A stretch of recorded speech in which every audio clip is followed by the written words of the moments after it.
encontramos aquí en la apertura del coloquio Poéticas Excéntricas en el mundo hispanohablante. Voy a empezar hablando de lo excéntrico, pero en realidad de lo excéntrico como naturaleza de la poética, de la poesía.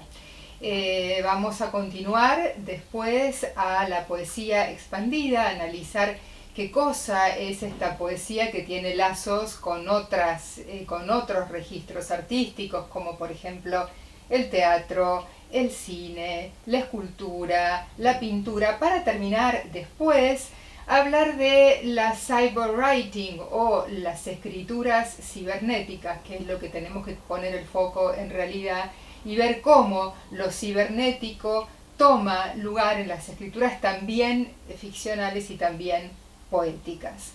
Para hablar de las poéticas excéntricas en el mundo hispanohablante tendríamos que hacer un seminario completo, más allá del coloquio, y dedicarnos específicamente a analizar diversos conceptos que yo llamo ciertas postales, ¿no? Analizar como unas, o más que analizar, hacer un recorrido por ciertas postales. Entre ellas me gustaría comentarles cuáles. Por ejemplo, resignificar la noción de mundo. Cuando hablamos mundo hispanohablante, nos referimos a qué mundo. Hacer permeable al análisis el tiempo-espacio heterogéneo, espacio-tiempo no linealmente conectado al pasado, el presente y el futuro, cuestionando el concepto obviamente de progreso. Estudiar las relaciones de comunidades de vínculos complejos, opacos, híbridos. En este caso me gustaría mencionar al autor Partha Chatterjee y bueno, seguirlo a él para analizar la noción de mundo. Luego, contraponer la identidad a la relación, de una clasificación identitaria de una literatura nacional o local, pensar una literatura que cruce fronteras, que contacte culturas. En ese sentido, poner en crítica el lugar de la filiación como modo adiestrado de permanencia en un canon. Observar esas variaciones fulgurantes de la extensión de una palabra fuera de la ley, o sea, fuera del canon. Y aquí, en este punto, me gusta pensar en el autor Édouard Glissant, seguir a Édouard Glissant en su filosofía de la relación. Con estas postales les traigo otras. Sería, por ejemplo, preguntarse acerca del género, deshistorizar la cultura libresca, abriéndonos a creaciones caligráficas fundadas en estilos orales, de manera tal de reconocer polifonías que alberguen identidades que sean infieles, de infidelidades estéticas. Y luego considerar las catástrofes históricas del siglo XX como catástrofes de la lengua. Pensar la escritura desde el desastre, colocando a la muerte del autor como engranaje dentro de la caída del concepto de soberanía y representación. Y entonces analizar la ruptura que instaura una cierta clase de discurso de manera de desapropiarse de la función autor. Recorrer entonces ahora sí las poéticas dilatadas o expansivas que asumen la descomposición de la voz en diversos dispositivos, papel, pantalla, escena. Y en estas postales les traigo otra: observar el desprecio de la imaginación frente a la voluntad de saber. La declinación de la facultad imaginativa encuentra su punto álgido en las escrituras cyborg. Y bien, la positividad, la sacralización de lo científico, produce un derrumbe de la voz poética, de la desritualización hasta considerar al cuerpo como una no cosa en la escritura cibernética, recorrer este camino. Entonces, estas son las postales que yo les propongo observar, compartir, ver, para analizar cada ítem. Y ahora sí me voy a detener específicamente en esta presentación que es sobre las poéticas excéntricas, que yo puse un nombre especial a esta apertura, que es Rejas de lenguaje, de lo excéntrico a la expansión. Lo llamo Rejas de lenguaje porque justamente habla de un proyecto que venimos haciendo con el cineasta Erik Hansen, sobre videopoemas, el trabajo sobre la poesía y el cine, la mirada del cine en la poesía y ese lazo, por eso que lo llamo de eso que es excéntrico y fuera de cierto margen a lo expansivo, a lo dilatado. Pero para eso quiero contarles cómo pienso yo que lo excéntrico es natural a lo poético. Entonces les voy a compartir esta lectura. A principios de 1945, un hombre de 39 años cuyo pasaporte irlandés lleva el nombre de Samuel Beckett, en el momento mismo de pisar Londres, es interrogado. Se verá obligado a relatar cómo pasó a formar parte de la resistencia en París.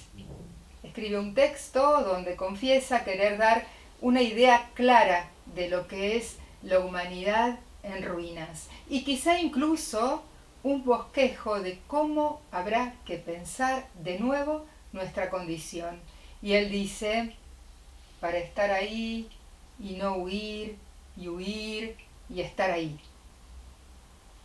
En su ensayo The Defense of Poetry, Percy Shelley dice que la poesía es la expresión de la imaginación y los poetas, los fundadores de la sociedad civil. Los poetas, según las circunstancias de la época y el lugar, fueron llamados legisladores o profetas, de manera tal que la Torá en el mundo judío, la Ilíada y la Odisea en el mundo griego, en el espacio imaginario de la Edad Media, la Divina Comedia, luego el Quijote y los textos shakespearianos a comienzos de la Edad Moderna construyen un pensar.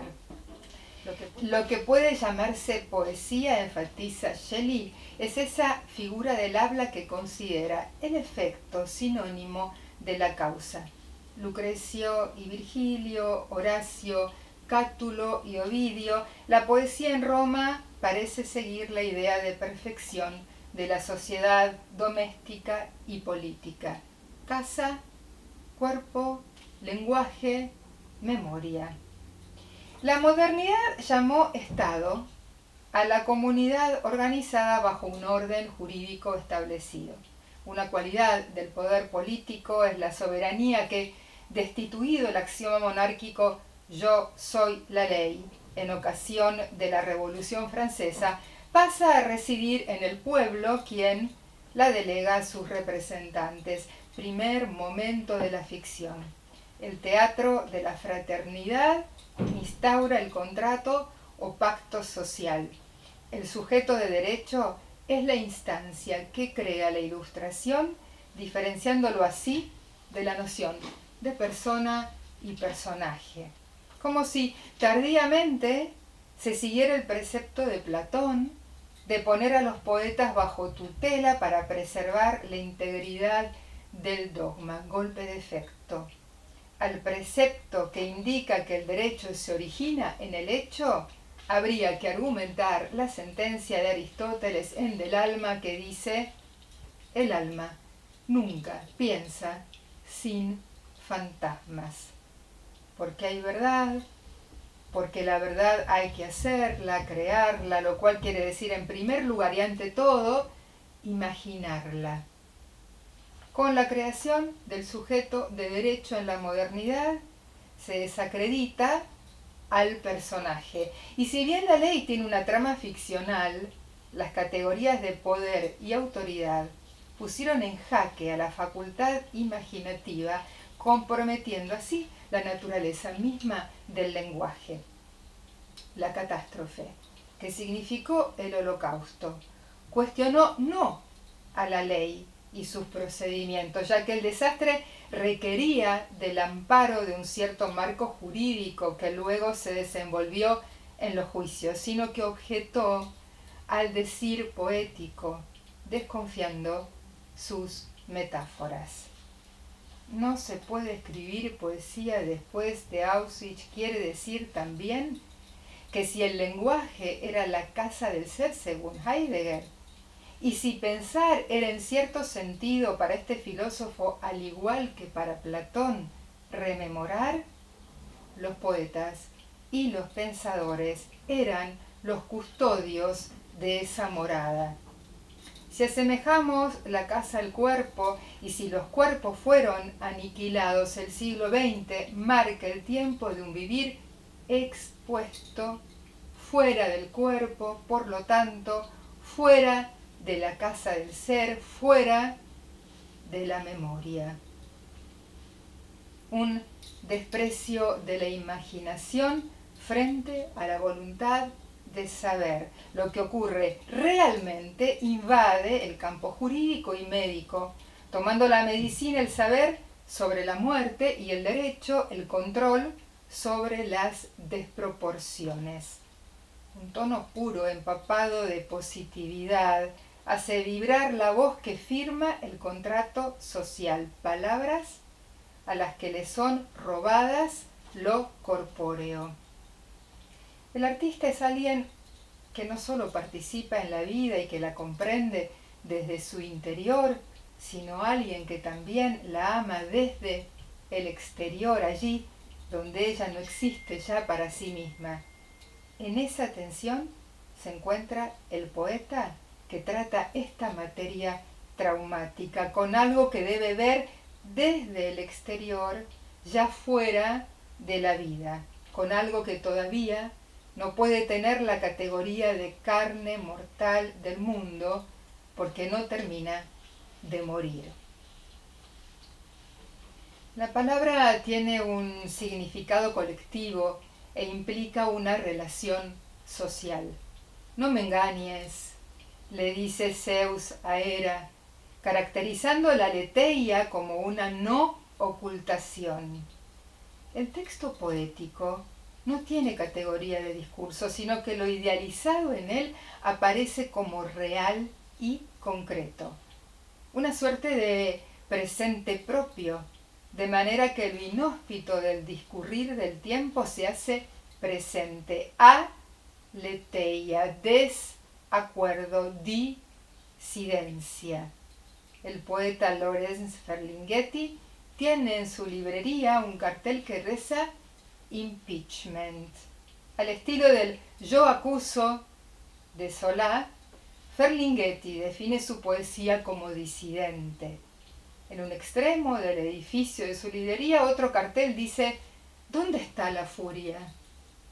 La poesía, al decir de Celan en el discurso de Bremen, es una forma de aparición del lenguaje. El lenguaje que nunca refiere, sino que crea realidad en el interior mismo del lenguaje, en la memoria de la lengua. Una insinuación al silencio, escribe Mallarmé. La metáfora de que todo sitio de acontecimiento está al borde del vacío, así asume la poesía ese puro indecible que es. Una acción que no se puede saber que ha tenido lugar hasta tanto no se haya apostado sobre su verdad. Una tirada de dados escenifica lo indecible. Nada habrá tenido lugar sino el lugar, fuera de todo cálculo posible, más allá de los intercambios que realiza el lenguaje profano. El poema apuesta, legisla sin ley. El poeta se encuentra allí y no lo hace a cualquier precio, sino al costo de remontar la pendiente de la memoria, en ese recorrido nómade de la anábasis, orden puramente viajero de esos extranjeros que Jenofonte describe en su relato Anábasis, retirada hacia su casa de gente extraviada, fuera de lugar y fuera de la ley. Conversaciones con cortezas de árboles. Tú descortésate, ven, descortésame de mí, palabra. Tan tarde es, tan desnudos y cercanos a los cuchillos queremos estar nosotros. Paul Celan, de los poemas póstumos. A la pregunta ¿quién habla?, el poema responde nadie.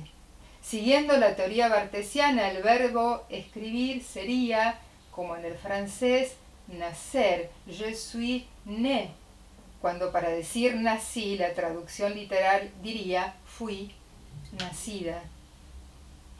La tendencia a apartar el poema de la palabra circulante lleva al poeta a levantar un acta de lo que es su mirada. Un poeta camarógrafo, indica Edgardo Dobry. Dislocada la gramática del pronombre en primera persona y del verbo en tercera del je et un autre del pasaje de Rimbaud, se trata del yo como objeto, de una cosa distinta al sí mismo, al que se puede referir desde afuera. Si pensamos en la fuente de lo poético, debemos dirigirnos a la Biblia, ese texto legal, pero también un texto poético. Y ahí también se encuentra esta fuente, pero la fuente de lo excéntrico, y ya vamos a ver cómo. El Tanaj es el conjunto de 24 libros sagrados canónicos en el judaísmo. Se divide en 3 grandes partes: la Torá, que es la ley, los Nevim, profetas, y los Ketuvim, escritos. Los Ketuvim han sido denominados por el cristianismo como libros poéticos o sapienciales. El libro poético por excelencia es el Cantar de los Cantares. Sin embargo, vamos a detenernos en el Eclesiastés, que entra dentro de la literatura de la vanidad o de la predicación. El libro ha sido atribuido a Salomón. El narrador, Kohelet, es un vocero, un tribuno de la asamblea del pueblo. En hebreo el vocablo Kohelet alude al sujeto que interpela. La traducción realizada por la Septuaginta dio una nueva versión al título del libro, denominándolo Eclesiastés, como maestro de la ley. La traslación de la figura del vocero a la del predicador anuncia el modo de absorción de una literatura excéntrica que hacía su nido en este libro de los Ketuvim. Si en otras secciones de la Biblia se promueve la idea de sentido de la vida, encontrando la vida misma su sentido, Kohelet enseña que todo es vanidad, que solo se debe gozar del instante. De modo que la clasificación de este libro como literatura sapiencial pone el acento en lo predicativo de una enseñanza en cabeza del narrador poeta, denegando la figura propia de la literatura mesopotámica de la vanidad. Dentro de la tradición sumeria encontramos el poema de los primeros soberanos, que presenta la tesis que todo es vanidad, que la propiedad es inútil y que no hay diferencia entre tener y no tener, marcando un tono hedonista que se afianza en el texto llamado Un diálogo entre un maestro y su esclavo. El autor del libro, Kohelet, estaba familiarizado con esta literatura, con textos del Medio Oriente antiguo y su estética. Si la literatura de la vanidad alude a una predicación, lo hace sobre el vacío. La vanidad implica futilidad y toma su origen de la palabra Hebel, que en hebreo significa aire, respiro, aliento, humo. En la festividad de Sukkot del ritual judío se leen fragmentos de Kohelet. Las sukkah son especies de cabañas o cobertizos donde se insta a celebrar la fragilidad y asumir con alegría estar cubierto en la vastedad. ¿Cómo no asociar el verbo que tiene la lengua alemana para nombrar al poeta Dichter, derivado del nombre Dicht, impermeable, ajustado, de modo que el poeta es quien cubre, ajusta cuida frente a lo permeable, lo poroso. Leer el vacío, el hueco, lo vasto del desierto, lo desocupado, es ir por la huella, el aliento. De manera que es el poeta quien, fuera de todo dominio, expuesto y excluido, celebra esa exposición, el modo de existir en un lugar tan frágil como transitorio. La reinterpretación del término vanidad del pasaje de la literatura de la vanidad a la literatura sapiencial anula el elemento subversivo de los textos originales con miradas más ortodoxas. El libro del Eclesiastés culmina con un epílogo. Eclesiastés, capítulo 12, versículo 9 a 14, que se considera constituye un agregado adicional al texto. La conclusión de los últimos versos le ofrece un sentido de disciplina y de piedad, otorgándole un fin de sabiduría al gesto narrador del Kohelet. Así, de aquel que vaga en el vacío, de aquel que no encuentra sentido en la vida, el texto se traslada al sabio en un proceso pedagógico. Considerar al narrador del Eclesiastés como un pastor es ofrecerle al texto una interpretación forzada por una ideología que tiene como fin la difusión de un orden.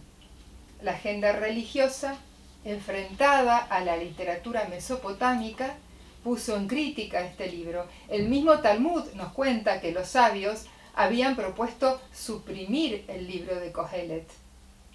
El modo de evitar su supresión fue la inclusión de un texto al comienzo y otro al finalizar. Textos de enseñanza, de inclusión de una moral, del miedo al Dios. De la estética, de lo vacante a los proverbios de instrucción, el poeta se deja dominar por el excedente. Durante todo el texto, el Eclesiastés está escrito en primera persona, pero el segundo verso, vanidad de vanidades, todo es vanidad, está escrito en tercera y se repite justamente en el epílogo. En verdad, los exégetas consideran que el libro recién comienza en el verso tercero y termina justo antes que se retome la tercera persona, capítulo 12, versículo 8. Ahora bien, Oliver Shanarim y Adam Brumberg son dos artistas contemporáneos que han tomado la Biblia como texto fundante y han señalado los elementos de violencia, calamidad y absurdo en ella, a partir de una intervención de fotografías tomadas del Archive of Modern Conflict de Londres y un subrayado que ellos hacen en el propio texto. El libro objeto se llama Holy Bible y está inspirado en las anotaciones e imágenes que Bertolt Brecht realizara en su propia Biblia. Brecht no solo fue contemporáneo de Walter Benjamin, sino también amigo del filósofo, quien enunció que a partir de la reproductibilidad técnica, la obra de arte sería accesible a las masas y que contribuiría a lo que él llamó la literaturización de las formas de vida. Dicho concepto superaba las nociones de autor-productor y de lector-consumidor para pasar a lo que hoy denominamos como prosumer. Benjamin, basándose en la carta de lectores de los periódicos soviéticos, entendió que el autor podía encontrarse con el lector en esa intersección entre el productor y el consumidor. Él entendía que si perdía profundidad su texto, de todas maneras lo que ganaba era en amplitud, comprendiendo a la obra de arte como arte que enseña. Bueno, llevada la técnica a su extremo, en la época del capitalismo informacional o tecnológico, Benjamin nos da una clave para comprender el lugar del escritor como prosumidor, ya no con el fin pedagógico al estilo benjaminiano. ni hedonista al estilo de la literatura de la vanidad que analizamos en el Kohelet, sino fetichista. Si lo particular de este tiempo, también llamado de post-poética, es la asimilación de todo lo descentrado en el interior del mercado, la ejecución del decir poético quizá deba servirse de los medios diversos para fundar su extensión constituyente de sensibilidad. Entonces, pensemos en theater poetry, slam poetry, video poemas, cine poesía, poesía por Telegram, poesía por WhatsApp, son las modalidades que toman al cuerpo y a la oralidad para asumir lo poético más allá del libro. Sin embargo, podemos observar los trazos de la poesía visual en el proyecto poético de Apollinaire, en las obras visuales de Raúl Zurita con su escritura en el cielo y en el desierto, aquello conocido como land art, que lleva al concepto de poesía dilatada de Miguel Casado, o en las piezas transmediales de Rocío Cerón que dialogan con diversos lenguajes. Dispositivos algorítmicos, el Natural Language Processing en las escrituras cyborg ponen en jaque a la escritura como elemento crucial del mito de Occidente. Heterotopía, heterocronía, múltiples tiempos y múltiples espacios que van a confluir en obras sin filiación, sin raíz, sin nostalgia, radicante, para utilizar el término del historiador de arte Bourriaud, como plantas que producen raíces a medida que crecen y que además tiene la posibilidad de desprenderse de ellas. En suma, una poesía no excéntrica, sino expandida, apoyada en el concepto de relación de archipiélago. Muchas gracias.